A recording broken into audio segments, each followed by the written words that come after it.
A few days ago, the author Michael Chabon just filed a lawsuit against Meta, the company that runs Facebook, claiming copyright infringement based on how Meta is allegedly training the AI that it's developing.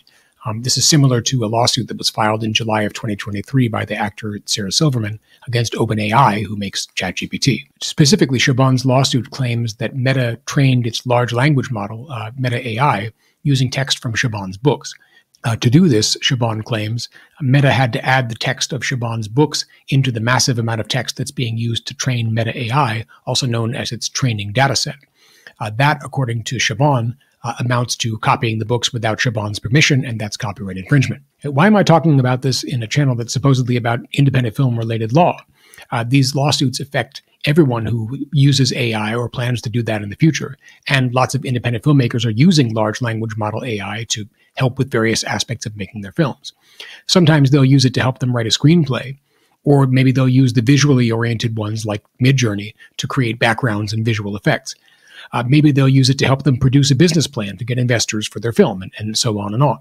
If these lawsuits are successful, they have the potential to really derail independent filmmakers' ability to use AI to help them make films, because the way that AIs are being trained may need to be fundamentally changed, and perhaps even the way that AIs interact with people right now is going to have to be revamped altogether if Chabon and Silverman are successful in the litigation that they're pursuing. After all, the Copyright Act has a provision saying that courts can award between $75,000 and $30,000 for each copyrighted work that gets infringed. And if Meta and OpenAI are required to pay that for each book that was used to train their AIs, that's going to lead to potentially massive liability for them. But I suppose you could argue this isn't necessarily a bad thing. I mean, you could say this is just going to make filmmakers go back to making films the old-fashioned way, by writing scripts without ChatGPT's help and generating visual effects without Midjourney's help. People have obviously done that for decades and decades. And of course, one of the reasons why the Screen Actors Guild and the Writers Guild of America are currently on strike is because of concerns that AI is going to be used to usurp the roles of actors and writers and other people involved in the film business. So there are two sides to the issue, but my point is that if you're an independent filmmaker, this is an issue that should probably be important to you. So back to the legal question. Is what Meta and OpenAI allegedly did actually copyright infringement? And what will the practical implications be if Chabon and Silverman are able to prevail in their lawsuits? I'm going to talk about that in this video. But first, let's do a couple of disclaimers because we lawyers can't resist disclaiming things. Number one, this is not legal advice, because if I were going to give you legal advice, I would need to understand your personal situation and your specific needs. And right now, I'm just a random lawyer talking to you on the internet. And second, this is going to deal with matters of U.S. law, specifically the U.S. Copyright Act. So if you are making your film outside the United States or plan on distributing it outside the United States, different legal rules might apply to you. And I'm going to give a unique bonus third disclaimer for this video, which is that this video is going to deal with issues that are still being resolved by the courts. These lawsuits are really still in their infancy. And so what I'm going to do in this video is I'm going to talk about how either I predict that the courts will rule or how I think that they should rule, as opposed to giving you a definitive description of what the law is. Also, if you think this content is helpful or interesting, please like this video and subscribe to this channel so I can keep bringing this kind of educational content to young, hungry, enterprising indie filmmakers like yourself. So I started out by saying that Meta AI allegedly used Michael Chabon's books to train its large language model AI. What does that mean? I'm not an AI expert, but here's my layperson's understanding. You've probably messed around with ChatGPT or Google Bard or another large language model AI, and you've seen how they operate. But in case you haven't, basically how they work is that the user types a question, also known as a prompt, and the AI responds with a text-based answer to the question. These AIs can do a lot more than just tell you dry facts. For instance, like recipes and who the 32nd president was.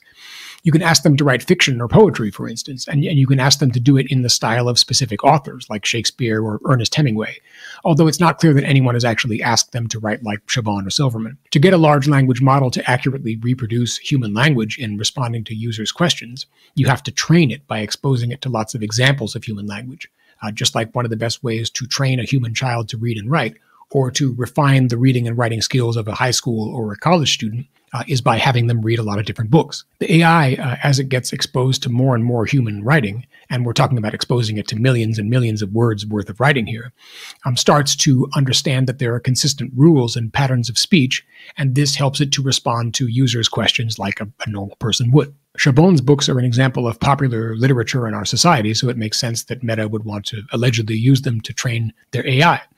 In other words, why it would want to include Chabon's books in its so-called data set. If you want Meta AI to answer questions in a way that accurately represents contemporary human language, naturally you would want it to learn from popular contemporary authors like Chabon, in other words. The issue from Chabon's attorney's perspective is that putting the text of Chabon's books into the training dataset involves copying that text without Chabon's permission. In other words, to put the books in the dataset, you have to make a digital copy of them, even if that's a temporary digital copy that's ultimately erased after the AI uses it to learn, and that's, they say, is what's illegal. Right out of the gate, I should note that Chabon and Silverman don't know for a fact that OpenAI and Meta actually use their books to train their AIs. They just think it's highly likely in light of the fact that those AIs, if they're asked to do so, can provide summaries of Chabon's and Silverman's books. Since these cases have been filed so recently, the courts haven't gotten a chance to dig into the evidence as to how exactly these AIs get trained. But for the purposes of this video, I'm just going to assume that OpenAI and Meta are actually using Chabon's and Silverman's books to train their AIs, because that lets us get right into the discussion of the relevant legal issues. So with all that being said, let's get into the legal question. Does training AIs using copyrighted books violate the U.S. Copyright Act? A relevant copyright law concept here that I've talked about before on this channel is fair use. Briefly, that means that using a copyrighted work, say, a copyrighted photo or a news clip in your film, without permission would normally be copyright infringement. But if a court decides that your use of the clip or the photo is fair use, then it's still legal. How does a court decide whether incorporating someone else's copyrighted work into your project is fair use? One of the most important factors that courts consider in determining whether the use of copyrighted material is fair use is whether the use is quote-unquote transformative. That is, does the use of the material put it in a new context or give it a new purpose? One use of copyrighted works that's usually considered transformative is the use of those works for educational purposes. So, for example, if a film school professor is teaching a film class and they show their students a clip from Gone with the Wind in class, they're technically copying part of the movie without the studio's permission, and that's infringing their copyright. But the courts have said using that excerpt from the film to educate students about how to make films effectively gives that excerpt a purpose that it wouldn't otherwise have. The makers of Gone with the Wind, in other words, didn't make the movie in order to educate film students. They made it in order to entertain people and make money. So the teacher's use of the clip from Gone with the Wind in class for educational purposes is transformative in this example that we've been talking about. In keeping with this idea, you could argue that just as a college film class is meant to teach students how to make movies, and a college English class is intended to teach students how to read and write more effectively, using a copyrighted book to train an AI is also an educational use. By exposing the AI to the book, you're teaching it to read and write more effectively, like an English teacher would. So you're giving the copyrighted work, if it's a novel by Michael Chabon, for instance, an educational purpose that it didn't originally have. One possible objection to this is, well, by using a book or a film to train an AI, you're basically educating a machine, not a person. But I don't think that makes a difference. By training an AI, you're educating a machine that ultimately has the purpose of communicating with humans, that is, answering their questions in the familiar ChatGPT or Google Bard interface. And ultimately, the question here is whether by using the copyrighted work to train an AI, you're giving it a purpose that it didn't have before. And I think that you clearly are. Probably no one has written a book or made a film with the goal that it be used to train a large language model AI in the future, right?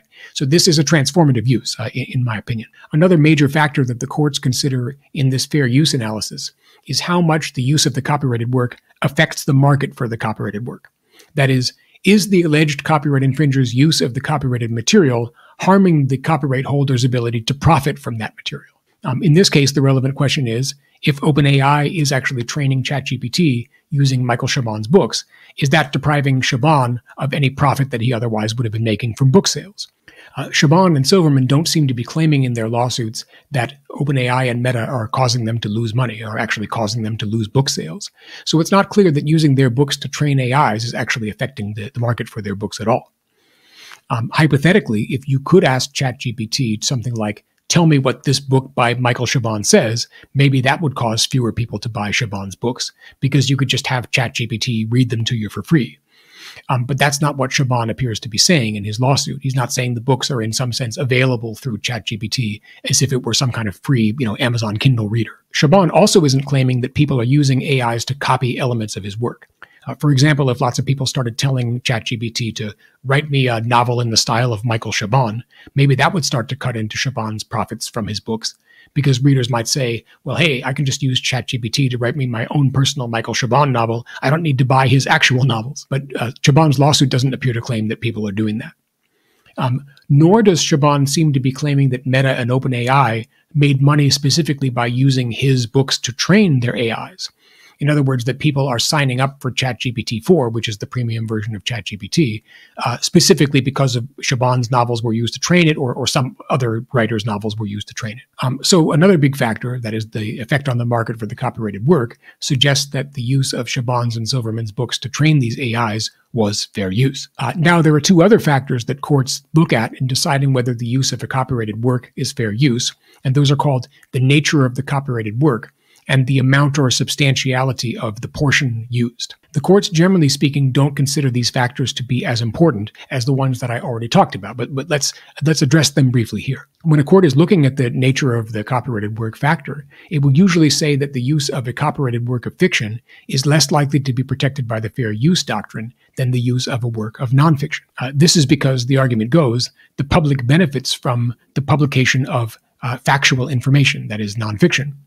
If you use a clip from a news broadcast in your documentary, for example, then you're helping the audience become more informed because they get to see this news clip that imparts actual information to the watcher. But if you were to use an excerpt from a Pirates of the Caribbean movie in your documentary, that doesn't provide useful information to the audience because Captain Jack Sparrow didn't really fight a kraken or come back from the dead or even actually exist at all.